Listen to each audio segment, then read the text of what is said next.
Revelation 5:1 hanggang 10.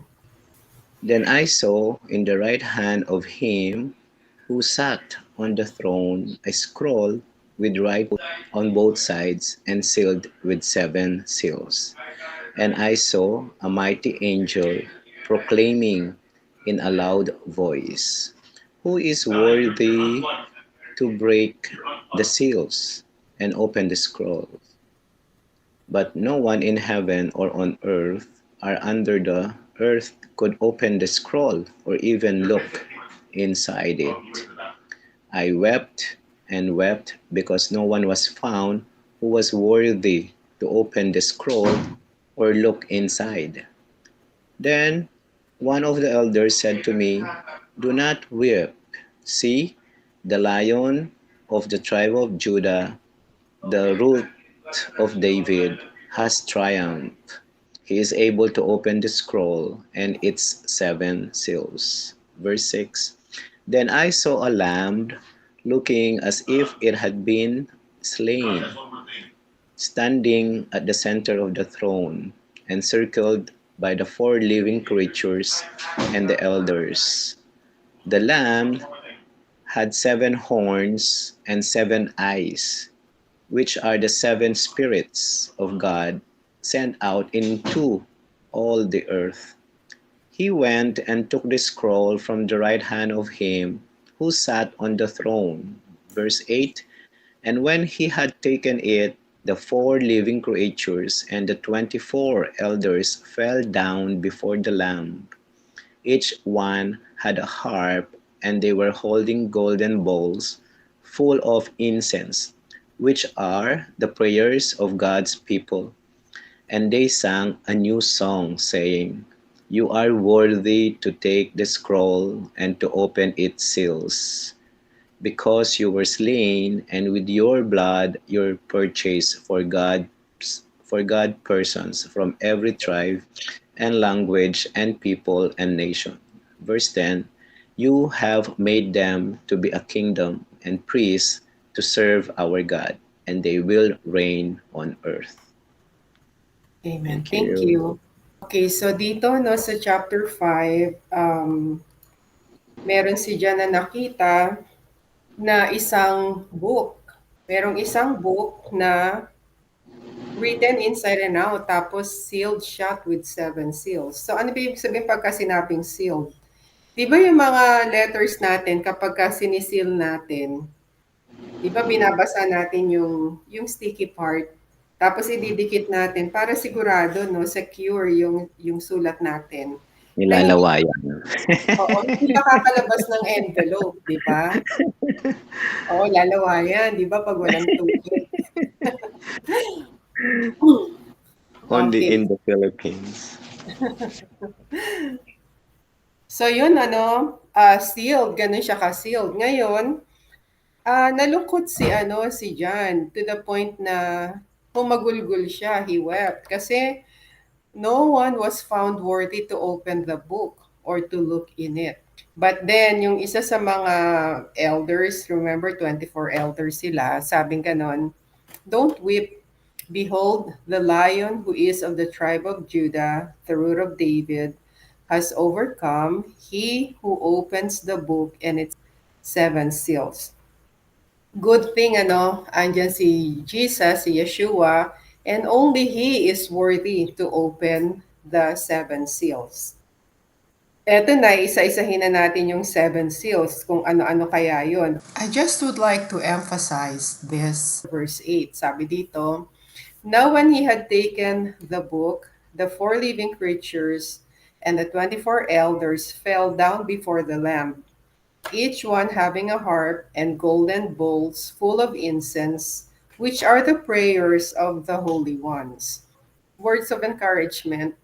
Minsan kasi 'di ba pag nagpe-pray tayo, parang feeling natin hindi naman yata nakakarating kay Lord yung mga prayers natin. Pero take heart kasi ito, ang sabi dito, yung golden bowls na full of incense ay ang laman nun yung mga prayers natin. So nakakarating sa Panginoon yung mga prayers natin. Kaya lang nga, ayun, ang prayer kasi dapat, 'di ba, sincere, with all our hearts. Kasi ang sinabi nga ng Bible sa Isaiah, if you shall seek Him, then you shall find Him. If you shall seek Him with all your heart. So ano bang ibig sabihin ng with all your heart? Ibig sabihin, hindi ka titigil hanggat hindi mo nakukuha kung ano yung gusto mong makuha.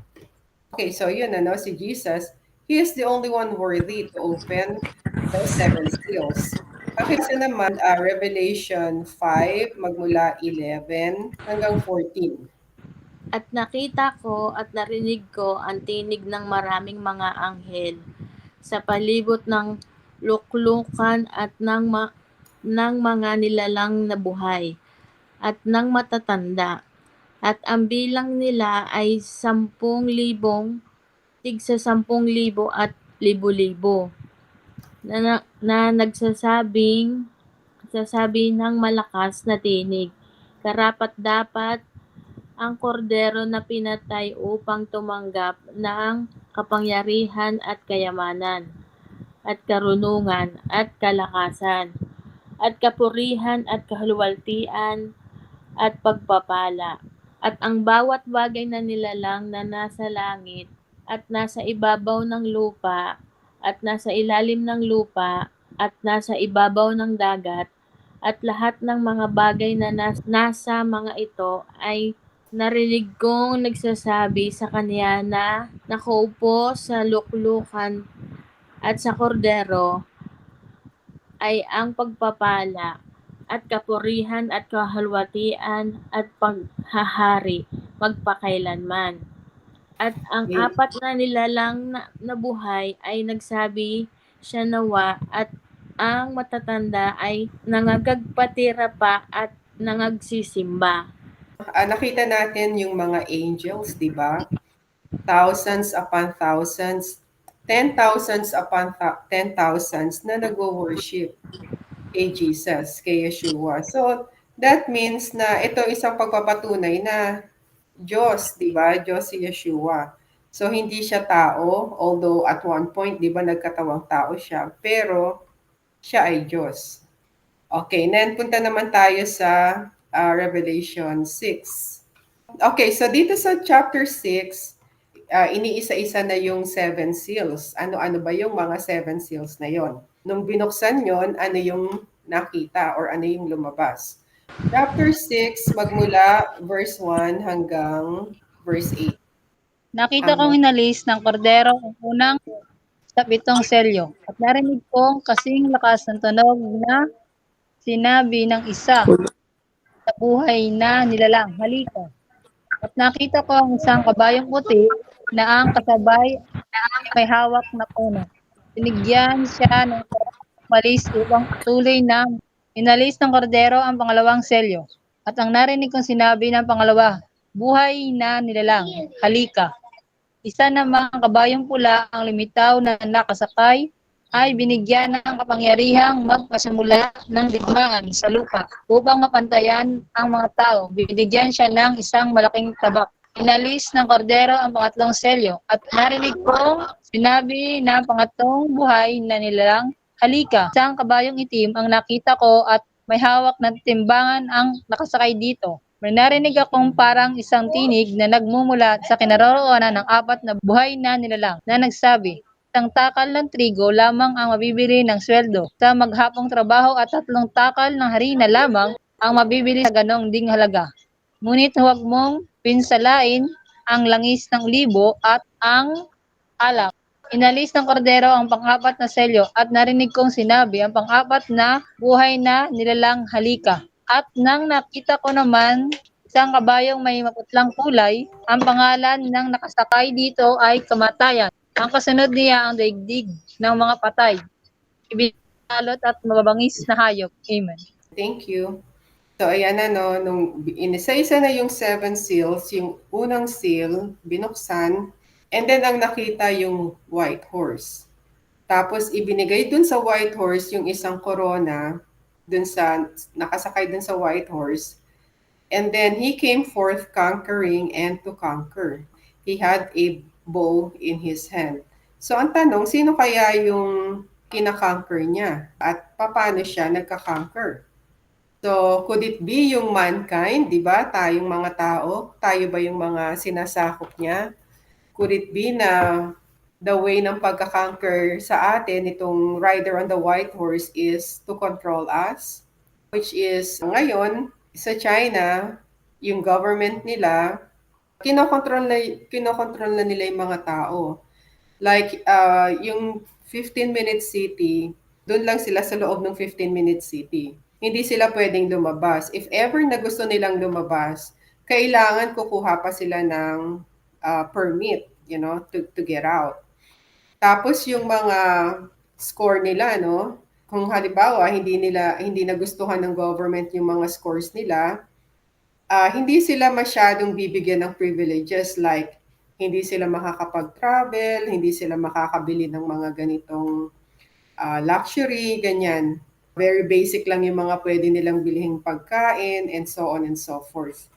Which is, dito din sa US, medyo, alam mo na, ini-slip nila yan kung makakalusot. Yun ang tawag nila doon, yung CBDC. Ayaw ng mga tao na mapunta kami sa CBDC, that's Central Bank Digital Currency, CBDC. Yeah. Kasi, yun na, ganun din ang mangyayari sa mga citizen dito sa US. Makakontrol din sila ng government. Kasi, yun nga, di ba, yung mga electronic na money, yun na nga, doon na nga magsisimula yun eh. Kasi, and it will lead to, the mark of the beast, di ba, which is the 666. Okay, so ang tanong, nangyayari na ba to? Na-open na ba yung first seal? And then, in-open yung second seal, ang nakita yung pulang kabayo. Na yung sakay noon ay merong malaking tabak, merong malaking sword. And then, yung red horse na yon, he was given power to take peace from the earth, people killing one another. Ayan na nga, yung war. Di ba sa Matthew 24:6-7, winarningan din tayo ni Jesus? Matthew 24. You will hear of wars and rumors of wars. See that you aren't troubled, for all this must happen, but the end is not yet. For nation will rise against nation, and kingdom against kingdom, and there will be famines, plagues, and earthquakes in various places. Okay, sabi naman ni Lord dito, di ba, you will hear of wars and rumors of wars. Pero sinabi niya rin dito, but the end is not yet. So maaring itong second seal nabuksan na. It could be, di ba? Kasi ang dami naman ng wars na nagaganap sa buong mundo. Tsaka may mga wars din na nagaganap na hindi lang nababalita. Kagaya ng war sa Ukraine, so hindi naman lahat nung namamatay binabalita nila eh. And at the same time, ganun din sa Israel. So sa Israel, especially mga Palestinian, di ba, ang daming namamatay ng mga civilian. It's not a good thing. And then, binuksan yung third seal, ang nakita yung black horse o yung itim na kabayo. Na dun sa black horse na nakasakay doon, may hawak-hawak siyang timbangan. Okay. So ito namang black horse na to, ang ibinigay niya sa mundo ay famine or taggutom. At sabi nga dito, di ba, yung piece of bread, di ba, napakamahal na nilang bibilhin. And di ba, nung nag-2021 lang, sobrang tumaas ang inflation. Talagang worldwide yun, hindi lang dito, hindi lang sa Pilipinas, kung hindi kahit saan. Grabe ang nangyari. And then, yung fourth seal, binuksan, ang nakita nila yung pale horse o yung maputlang kabayo. Yung rider nun, ang pangalan ay death or kamatayan. And then he was given authority to kill 1/4 of the earth through sword, famine, and wild animals. So when you say sword, that means war, di ba? Ngayon ang tanong, are we on this one yet? Palagay nyo? Nasa mga gera, disasters, famine. Yes. Lahat naman 'to nangyayari na, no? Lahat nakikita na natin ito. Siguro kapag dumating na talaga yung 7 years tribulation, especially yung last 3.5, doon na natin makikita yung pinaka-climax nito. But I believe all these things are already happening. Yung mga modern teachers, ang tinuturo nila, ito daw seven seal, it represents 1,000-year period of history. Which is, I don't think so. Kasi magmula lang naman creation di ba? Yung Genesis 1:1 hanggang ngayon sa time natin, hindi pa nga natin natatapos yung 6,000 years. Dahil yung ika-7th 1,000 years, yun na yung Messianic age. So hindi pa naman tayo dumadating doon. So I don't think each seal represents 1,000-year period of history. I don't think so. Tapos yung mga historicists naman, ang sabi nila, nangyari daw ito magmula nung time ni John doon sa island of Patmos, which is around 1st century AD, hanggang sa early Christendom. Diba yung lumaganap yung Christianity nung around 4th century AD. Okay, so ibig sabihin tapos na nangyari na pala yung seven seals, pero I don't think so. Kasi hindi pa basahin natin yung seals 5, 6, 7, this is gonna happen doon na sa Great Tribulation leading to the day of the Lord, which is the first day of the Messianic age. Okay, so I don't think that is correct either. Okay, so punta naman tayo sa number 5. Fifth seal nung binuksan, nakita yung mga souls ng mga martyrs na napinatay or napatay because of the word of God. Di ba sabi din naman ni Jesus sa Matthew 24:9? Ito yung warning niya sa atin, Then they will deliver you up to oppression or tribulation and will kill you and you will be hated by all of the nations for my name's sake. Ayan naman na ang warning din sa atin ng Panginoon. And then, nung binuksan yung seventh seal, basahin muna natin magmula verse 9 hanggang sa katapusan ng Revelation 6. 9 hanggang 17.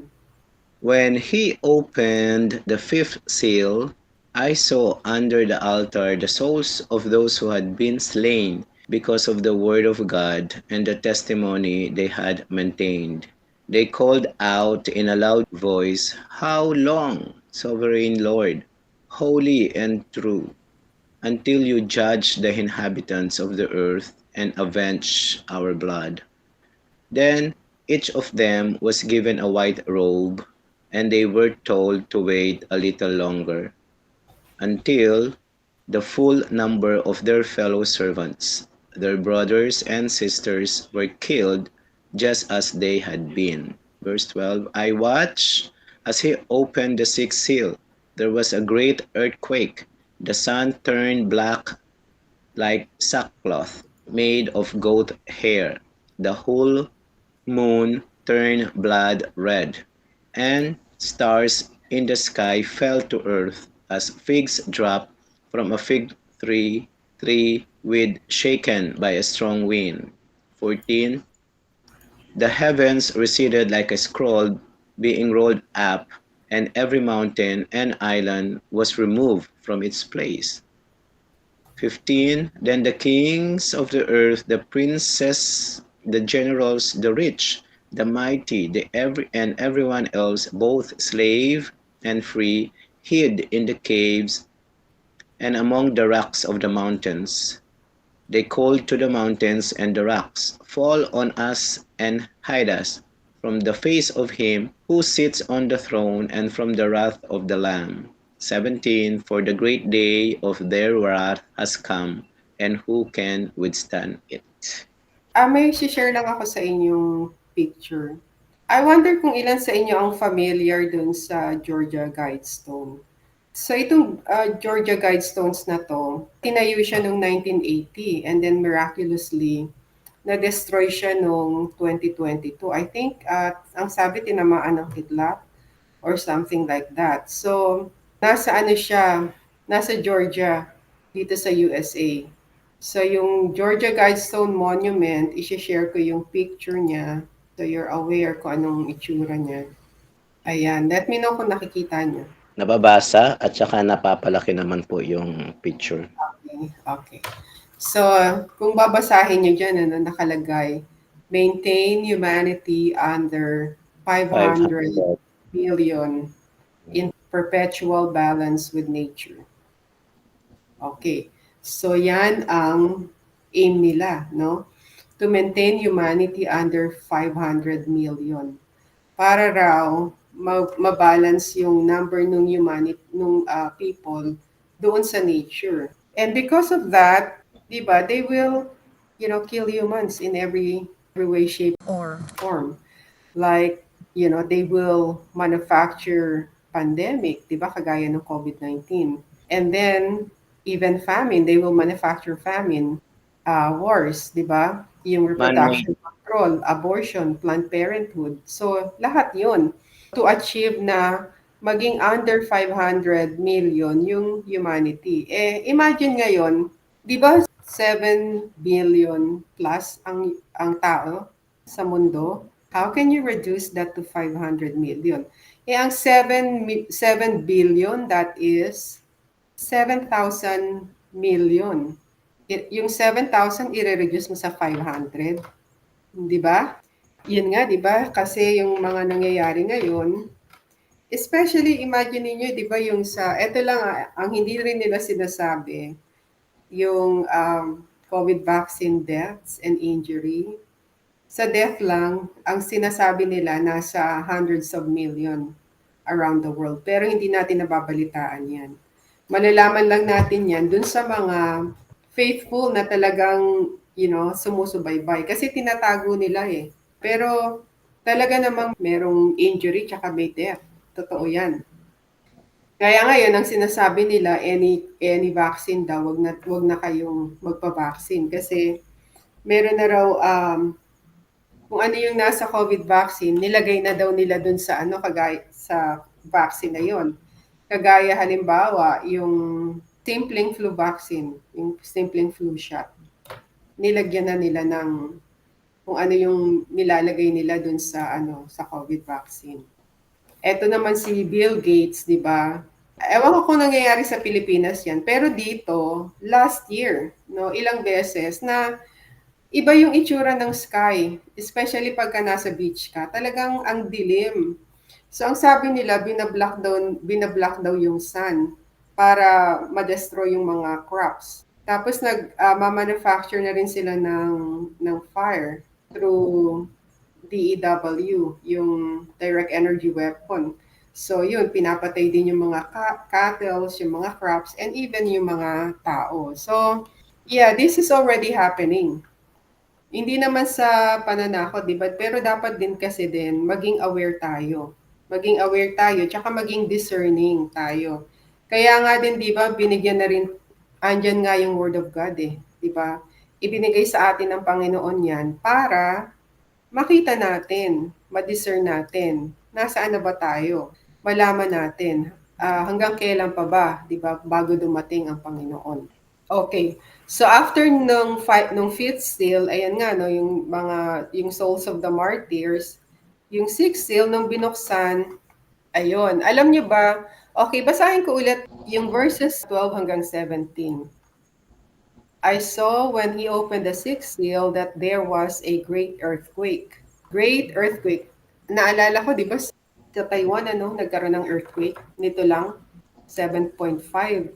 Ang daming nasirang infrastructure, buildings.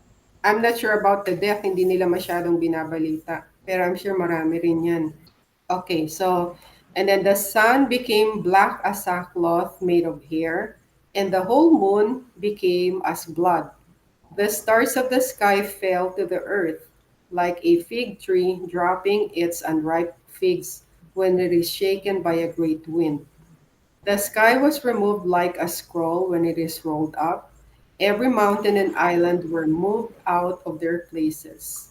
The kings of the earth, the princes, the commanding officers, the rich, the strong, and every slave and free person hid themselves in the caves and in the rocks of the mountains. They told the mountains and the rocks, "Fall on us and hide us from the face of him who sits on the throne and from the wrath of the Lamb. For the great day of his wrath has come, and who is able to stand?" Di ba pag dumating yung great day of the Lord, yun yung tinatawag nila na the day of, yun yung the great day of His wrath. Kasi doon na ibubuhos ni Lord yung galit niya doon sa mga tao na sumusuway sa Kanya, na hindi siya tinanggap at hindi nila ipinamuhay yung salita ng Diyos sa kanila. Do you know actually kung ano kaya ang mangyayari? Kung kailan ito mangyayari? Kasi tignan niyo dito, the sun became black as sackcloth, made of hair, and the whole moon became as blood. Could it be blood moon when the day of the Lord will happen?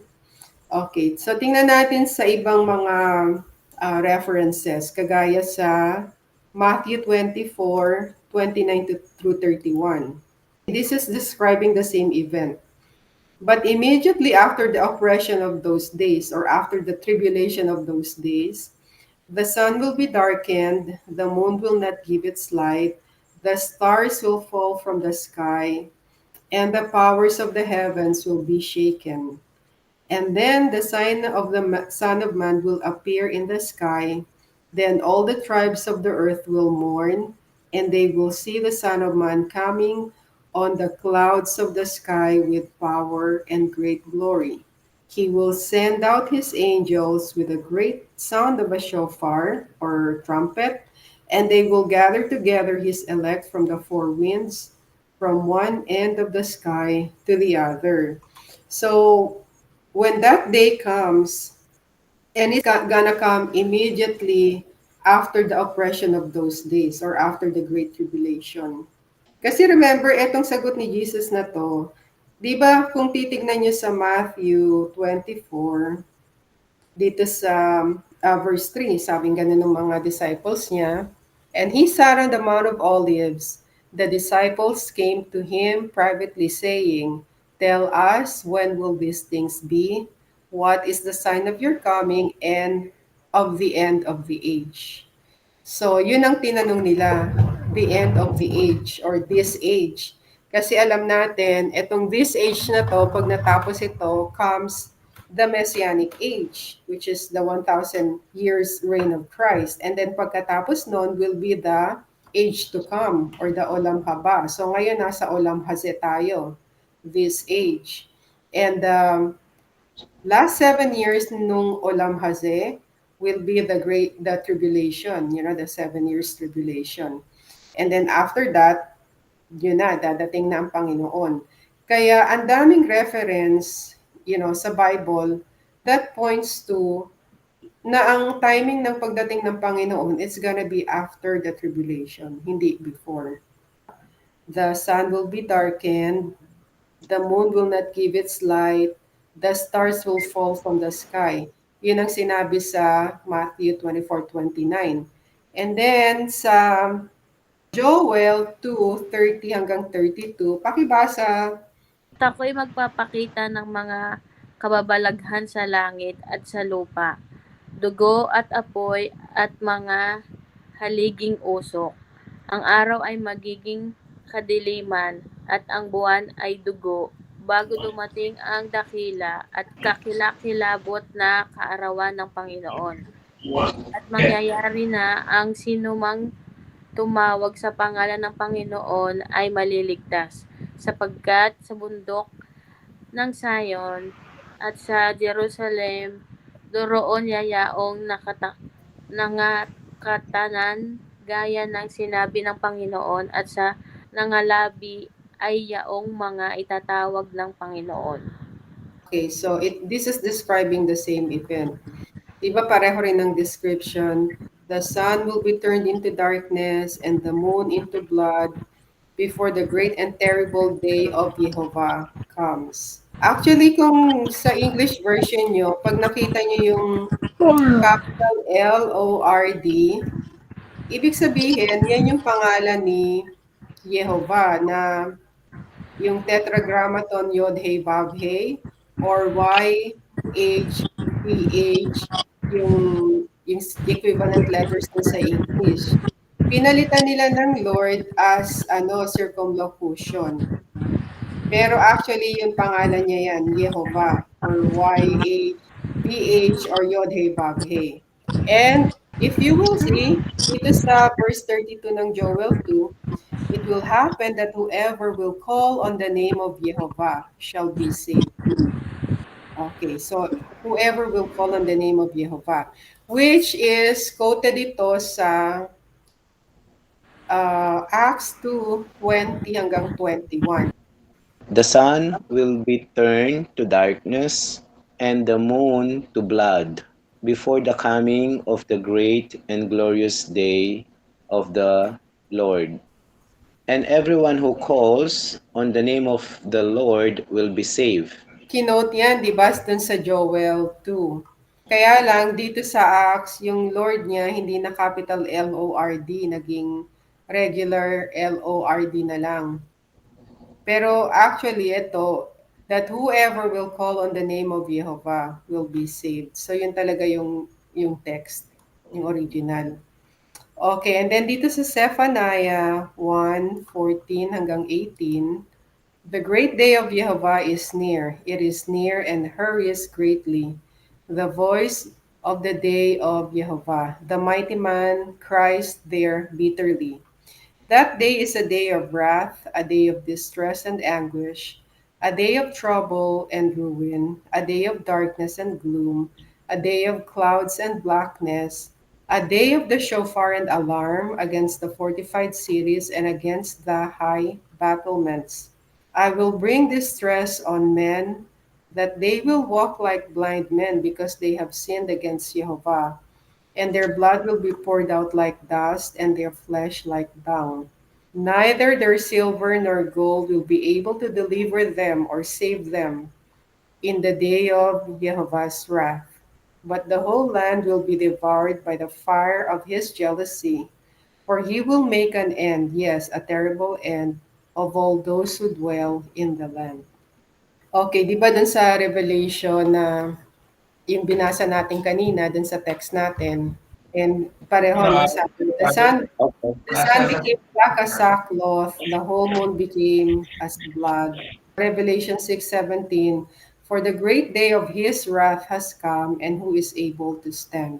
Okay, and then tingnan natin sa Revelation 7. Okay, may question kayo about dun sa timing nung rapture. Kasi, which is pag-aaralan pa rin natin ano, habang nag-aaral tayo dito sa Revelation, mas lalo nating makikita. Kasi ang timing niya, di ba sabi ko nga, yung last 7 years is the tribulation, tapos yung last 3.5 years, yun yung Great Tribulation. Pagkatapos nun, di ba sabi doon, the sun will not give its light, the moon will be darkened, and then the stars will fall from the sky. Pero kasing ano di ba sinabi din na, nabasa din natin sa Matthew, sabi doon, for no one knows the day and the hour kung kailan babalik si Yeshua. No one knows the day or the hour. Yung phrase na yun, no one knows the day and the hour, it is an idiomatic expression nang ibig sabihin new moon. New moon, ibig sabihin new month or yung umpisa ng buwan. Before na magkaroon tayo ng calendar, yung mga Israelites, they will just watch the moon. Pagka may nakita silang yung sliver lang, parang line lang na ganyan. No? Ang sasabihin nila, I have sighted the new moon. So pupunta sila dun sa high priest, dun sa Sanhedrin, i-inspect ng Sanhedrin yon. And then kapag may pangalawang witness na ganun din ang sinabi, I have sighted the new moon, tapos in-inspect nila and there was the new moon, so doon na nila i-declare it's a new moon or it's a new month. Pero yung new moon na yon, sa mga sailors nga, ayaw nilang magta-travel kapag ka new moon kasi walang makita, wala talaga, sobrang dilim. Yung moon wala, no? Wala siya, hindi mo siya makikita. And then, 2 days, 3 days, 4 days, minsan 5 days, no? Wala pa rin, hindi pa rin lumilitaw yung moon. So, hindi mo alam kung anong day siya lilitaw, kung kailan siya lilitaw. Hindi mo rin alam kung anong oras, di ba? Kaya ngayon sinabi, no one knows the day and the hour. So, that pertains to new moon. Eh, di ba sa Feast of the Lord, sa Feast of Jehovah sa Leviticus 23, ano ba dun? Of all the, of all the feasts kasi, nangyayari sila or ginaganap sila during full moon. Pag full moon naman, ibig sabihin middle of the month. Pero kapag ka new moon, umpisa ng buwan. So, tanging Feast of the Trumpets lang ang nagaganap on a new moon. Kaya yun ang sinasabi nila na ang pagdating daw ng Panginoon, ang timing nun, it's gonna be on a new moon, a new month. Yung Feast of Trumpets. At pagkatapos nito ay nakita ko ang 4 na anghel na nakatayo sa 4 na sulok ng lupa, na pinipigil ang 4 na hangin ng lupa upang huwag umihip ng hangin sa lupa o sa dagat man o sa anumang punong kahoy. At nakita ko ang ibang anghel na umaakyat mula sa sikatan ng araw na taglay ang tatak ng Diyos na buhay. At siya'y sumigaw ng tinig na malakas sa 4 na anghel na pinagkaloobang maipahamak ang lupa at ang dagat, na nagsasabi, huwag ninyong ipahamak ang lupa, kahit ang dagat, kahit ang mga punong kahoy hanggang sa aming matatakan sa kanilang mga noo, ang mga alipin ng ating Diyos. At narinig ko ang bilang ng mga natatakan na 144,000 na natatakan sa bawat angkan ng mga anak ni Israel. Sa angkan ni Juda ay 12,000 ang natatakan. Sa angkan ni Ruben ay 12,000. Sa angkan ni Gad ay 12,000. Sa angkan ni Asher ay 12,000. Sa angkan ni Neftali ay 12,000. Sa angkan ni Manases ay 12,000. Sa angkan ni Simeon ay 12,000. Sa angkan ni Levi ay 12,000. Sa angkan ni Isakar ay 12,000.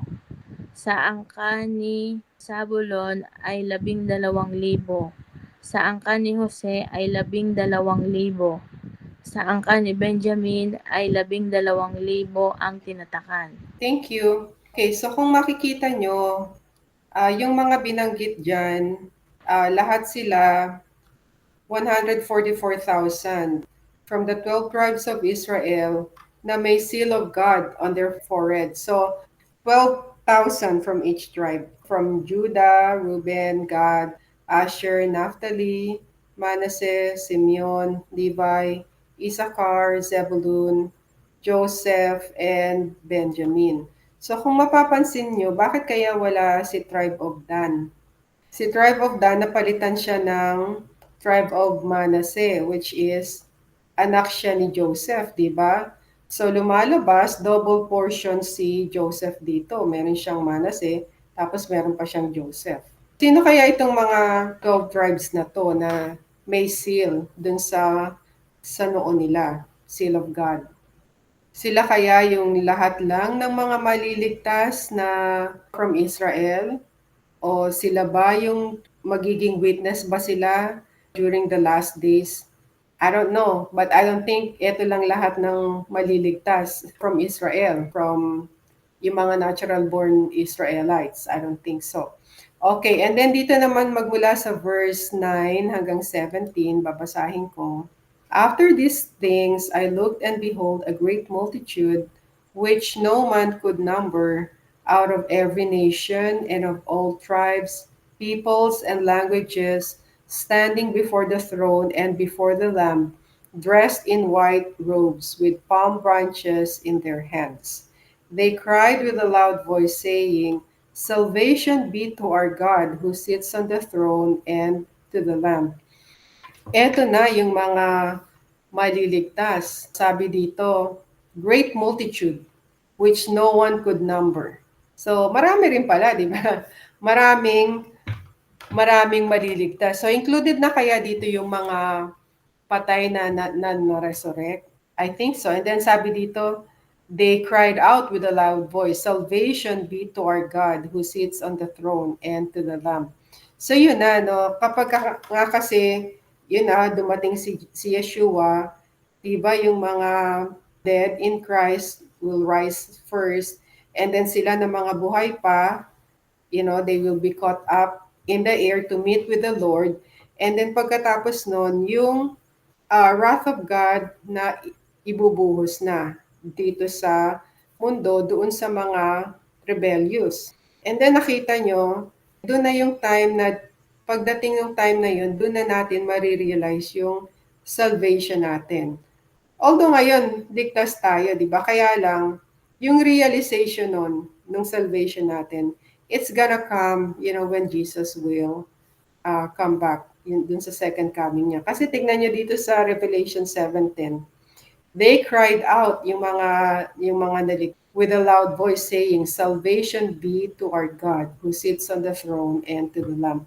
And then dito sa 11, verse 11, all the angels were standing around the throne, the elders and the four living creatures, and they fell on their faces before his throne and worshiped God, saying, "Amen, blessing, glory, wisdom, thanksgiving, honor, power, and might be to our God forever and ever. Amen." One of the elders answered, saying to me, "These who were arrayed in white robes, who are they, and from where did they come?" I told him, "My Lord, you know." He said to me, "These are those who came out of the great tribulation. They washed their robes and made them white in the Lamb's blood. Therefore, they are before the throne of God. They serve him day and night in his temple. Who sits on the throne will spread his tent over them. They will never be hungry, neither thirsty anymore, neither will the sun beat on them or any heat. For the Lamb who is in the midst of the throne shepherds them and leads them to springs of waters of life.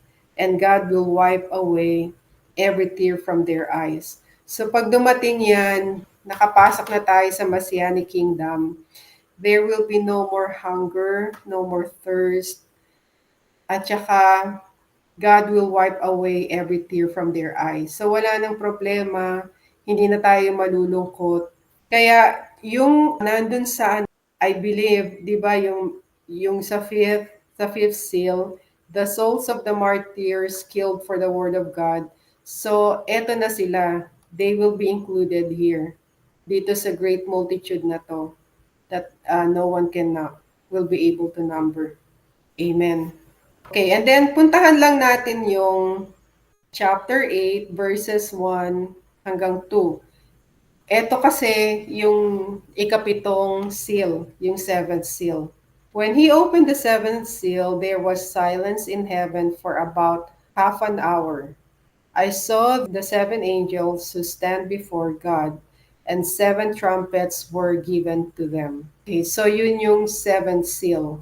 Prelude siya dun sa seven trumpets. Cut muna natin dito and then ituloy natin next time.